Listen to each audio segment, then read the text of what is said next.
Before we run out of time, I'd like us to address the priorities for Parliament as it resumes its sittings this afternoon. Of course, top of the agenda is a division of a revenue bill. We saw the Senate capitulate, accepting the 316 billion shillings offered by the National Assembly.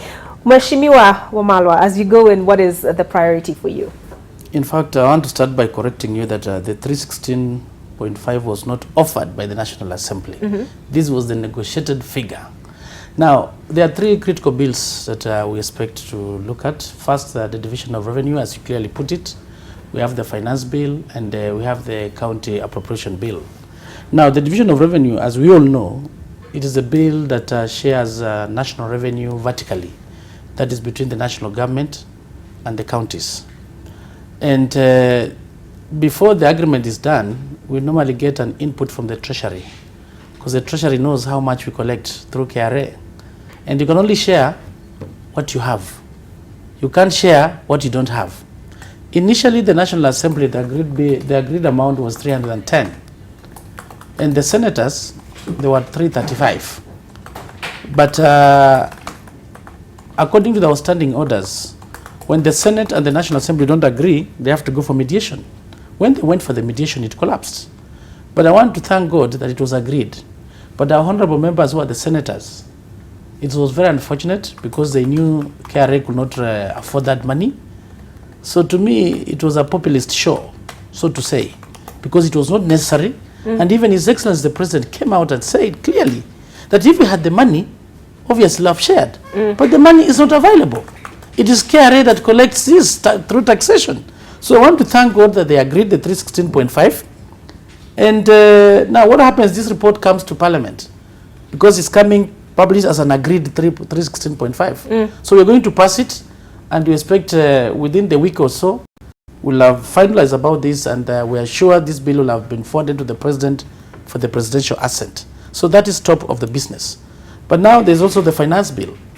The finance bill is a bill that the government puts measures of how they are going to raise that money to fund the budget. So this is the one we're going to focus on.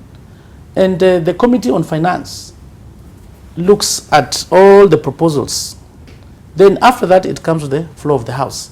We've seen also the issue of, for example, the amendment of the Banking Act, where the banking industry has been given a cap.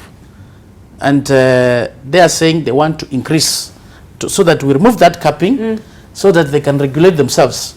But I was one of the people who seconded that bill by Honorable Judy Jomo, the MP for Kiambu Town.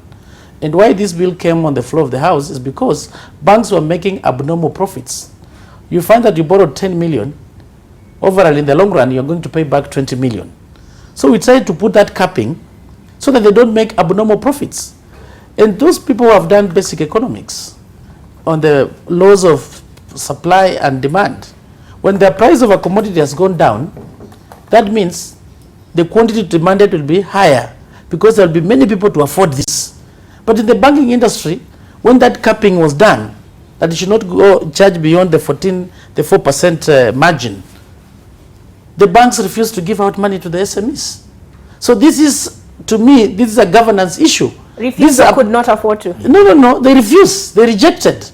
Because really, if the price of a commodity is lowered, obviously there will be many people to demand. So they want to force parliamentarians. There's a fake study that I've seen, I think it was given by, I don't know, the Central Bank or Treasury, showing the percentage of borrowing. That borrowing in the private sector dropped by 4% because of the capping. And the borrowing in the government went up. So to me, it's an integrity issue in the banking industry. Because they colluded and they could not give out money to other SMEs. So that the pressure is given to Parliament to be able to allow them to charge as much as they want. And you know, in many other jurisdictions, when you go to developed countries, look at the interest rates. They're very, very low. Country banks have been making abnormal profits. And the issue of blackmailing Parliament, that we remove the capping so that they make abnormal profits, overcharge people, I don't think that's going to go anywhere. We're going to refuse that. So we are waiting to see the finance bill. It will come on the floor of the House. We'll debate. But we are here to debate with the interests of the common mwananchi and also to drive this economy of this country. So that is the finance bill. Another bill that is critical is the county appropriation bill. This normally it originates from the Senate. This is a bill that after the Senate has known that the counties have been given the 316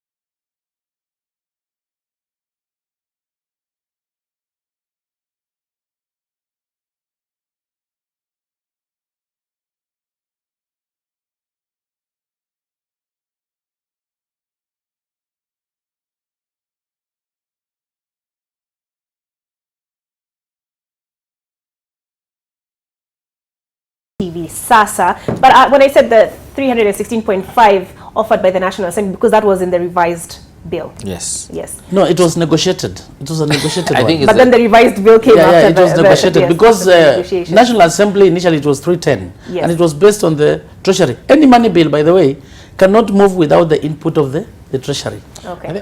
I think what annoys me is that we timed at a halt for a very long time. And I think the advisory of 2013, and Mheshimiwa must be aware of it, by the Supreme Court on the division of revenue was, in my opinion, erroneous. Number one, even in terms of jurisdiction, because they went ahead on an advisory when there was already established an existing dispute. I think that was wrong in the first instance. Secondly, if you look at the issue of the separation of powers, the doctrine of separation of powers and functions in Article 95 and 96, what the National Assembly is supposed to do in terms of dividing what has been received so that part of it goes to the county government, the rest goes to the national government, as they do other things. When it comes to the Senate, it's clear they're supposed to take whatever it's been given to them by way of establishing the allocation of revenue bill and give it amongst the counties. When that advisory came in, knowing very clear, and I wish people would look at the dissenting opinion by Joaquin Dongo. It was brilliant. She had said this is not the way to go. There are other ways of doing things, and that's why we're being subjected to all these shenanigans, and then we end up with the same figures that we started with from at the very beginning.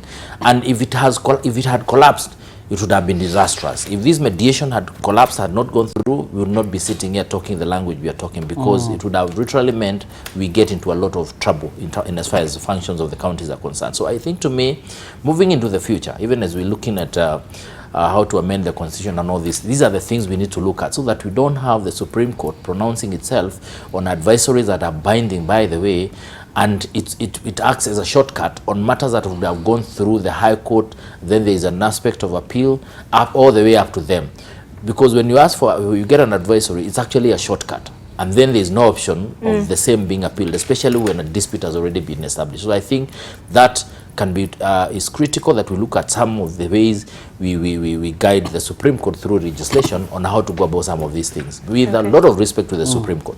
Right. I think what he has said is very, very important. And again, it's something to do with this sibling rivalry, to see which is an upper house, whether it's the National Assembly and the Senate. All these things have contributed to this. Okay. And mentioning on what he has said in terms of the Supreme Court advisory, that advisory, I do agree with you, because it's a source of anarchy, and it will have been nice for it to be reviewed. And right now, as we move towards a constitutional review, I think those are matters that we should be able to look at. Because when you look at the Constitution, it doesn't have any provision. In case the division of revenue fails, what next? So this whole sibling rivalry is a subject matter we need to get into. But when you look at Article 95, it's clear. To get into saying that it's the National Assembly that divides revenue between the national and the counties. Dedicate an entire show to that. So allow me to make way for NTV SASA. I will host you, gentlemen, I promise, next week on that particular subject. That's it for NTV Today. Thank you for keeping me company. We stay on the Newsbeat.